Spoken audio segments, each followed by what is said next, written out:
going to study English, and the name of the book is Reading Ladder, Part 5.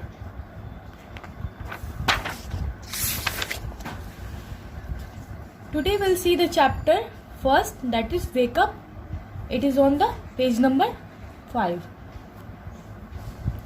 As we have seen, the name of the poem is Wake Up, and name of the poet is C. Fletcher. C. Fletcher has written this poem. First I'll read the whole poem, and later on you can practice it on your own. Wake up, wake up. It's a lovely day. Oh, please get up and come and play. The birds are singing in the trees, and you can hear the buzzing bees. Wake up, wake up. It's a lovely day. Oh, please get up and come and play. It's much too late to lie in the bed, so hurry up, you sleepy head. Wash and dress and come on out. Everyone is up and about.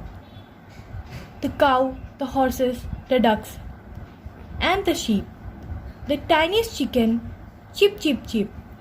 Wake up. So here, as I have read the whole poem, we can see the poet has answered few questions like what is the right time to wake up, or what do you generally do after waking up, or like what are the noises you generally hear. So let's go to the line and find out. Wake up, wake up. It's a lovely day. So here the poet is waking you up, and it's saying that it's a lovely day. It's a very charming, very much. Here the meaning has already given. Understand words. Lovely means nice. The poet is saying that the day is very nice, very charming, very bright. So he's saying it is already a very bright day. So please wake up. Oh, please get up and come and play.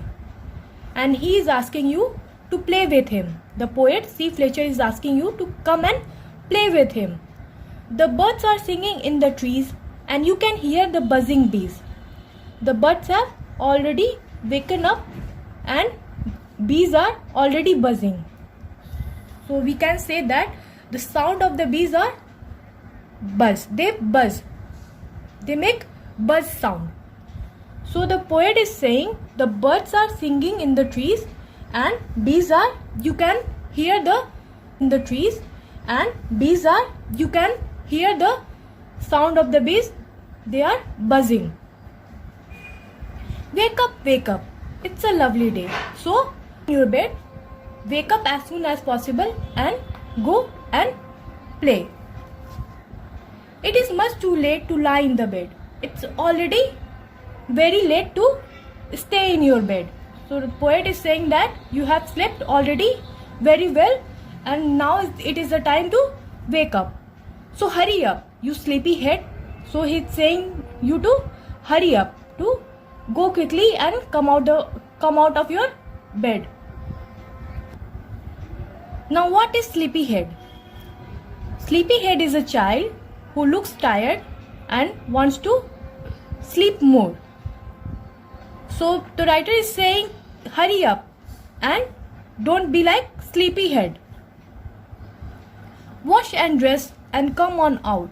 Everyone is up and about. Go wash your face and brush your teeth and wear clean dress or comb your hair, and then come on out. Please come out of your room. Everyone is up and about. Everybody has already waken up. So here we can see in this picture that who is the one who has already waken up. The cow, the horses, the ducks, and the sheep. The tiniest chicken, cheep cheep cheep, wake up. Here you can see cow, horses, birds, bees, tiniest chicken. Here the meaning of tiniest means the smallest. That means chicks are already waken up. Sheep, duck, they are all woken up. So please wake up. Cheep cheep cheep is a sound of a chicken. So we are done with the poem. Now go to the exercises. Think and answer. Tick the correct option. So here you have to tick the right option. First is, how is the day? So how is the day? Here you can see in this poem, it's a lovely day. How is the day? It's a lovely. So the answer lovely. You have to tick A option. So you can do the rest of it on your own. We'll go to the B. Answer the following question. First, when do you wake up at home daily? So here you have to answer, when do you generally get up? Like I get up at 7 a.m. So you have to write your own answer. When do you generally get up? And then rest are who are singing on the trees. What are the bees doing? What message does the poet want to convey? Write another suitable title for the poem. Rest you have to do it on your own. We'll go further. Vocabulary builder. Rearrange the letters to get meaningful words. Here you can see first CKCHIEN. What can be formed with this spelling? Yes, it can be chicken. It is chicken. The second RNNMOIG. What can be formed with this spelling? Very good. Morning. So you have to do the rest. B. Match the pair of opposite adjectives. So you have to match the opposite adjectives. What can be the opposite of heavy? Of opposite adjectives. So you have to match the opposite adjectives. What can be the opposite of heavy? So opposite of heavy will be wise, light, costly, sharp, full. It will be light. Heavy, opposite, light. Foolish. What will be the answer for foolish? It will be wise. So the next will go to the next. Grammar time.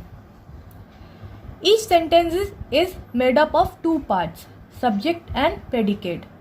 Yeah, that means each sentence is made up of two parts. That means one is subject and another one is predicate. Subject is that part of sentence which tells what a sentence is all about. So the subject tells about the person about whom the sentence is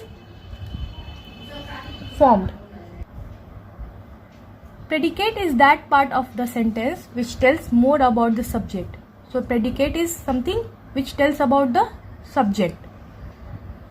For example, Rahul plays.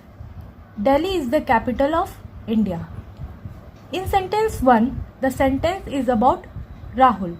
So the Rahul is the subject. The word plays tells us more about Rahul. So plays is the predicate. I hope you have understood this concept. In sentence 2, the sentence is about Delhi. So Delhi is the subject.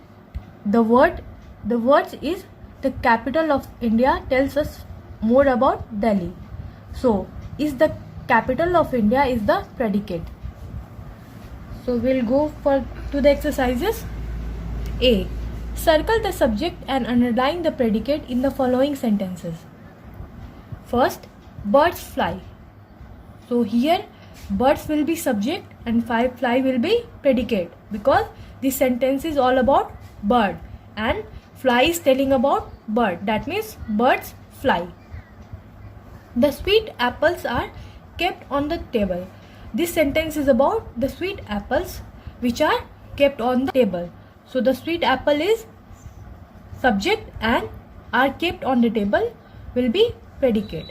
So do the rest on your own. B. State whether the given groups of words are subject or predicate. Put a tick on the correct option. First is celebrated on 15th August. So what will be the right answer? It will be predicate, because it is talking about Independence Day. So the Independence Day will be here subject and is celebrated because it is describing on which day the Independence Day is celebrated is on 15th August. That will be predicate. So the right answer will be predicate. My grandmother. So here we are talking about my grandmother. So the my grandmother will be subject and whatever you want to say about your grandmother will be predicate. So now we'll go to the next. Match the following subject in column A with the predicates in column B. The first is our school. So the our school will be subject and you have to match it with the predicate. So what will be the predicate for our school? Is a holy river, has 28 days, it starts at 8 a.m., is a collection of people, is a domestic animal, is my father's father, was the first Prime Minister of India. What will be the predicate for our school? Yes, it will be starts at 8 a.m. Second, Jawaharlal Nehru. So, what will be the answer? Was the first Prime Minister of India. So, the Jawaharlal Nehru will be subject and was the first Prime Minister as it is about the Jawaharlal Nehru, it will be predicate. Next, it is about writing. Write in your own words about the morning scene. So, you have to write about the morning scene. What do you generally see when you wake up early in the morning? You have to write 5 lines about it. Okay? So, this is all for today. We will see the next.